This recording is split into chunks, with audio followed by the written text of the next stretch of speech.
Hey guys, in this video, I'll show you how to install DeepSeek on your Windows 11 computer. So let's get started.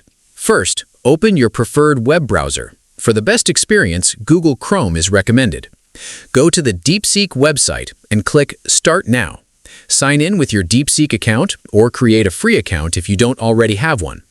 Once you're logged in, click the three-dot menu in the top right corner of Chrome. From the menu, select Cast, Save and Share, then choose Install Page as App. A small window will appear asking you to name the app. You can leave the default name as DeepSeek or enter a different name if you prefer. Click Install and Chrome will create a standalone app that opens in its own window separate from the browser. After the app opens, you can minimize your browser and use DeepSeek just like a regular desktop application.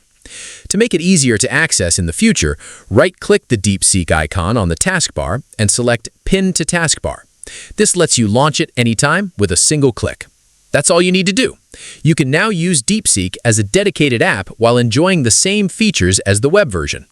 That's it. If you found this video helpful, consider giving it a like and subscribe.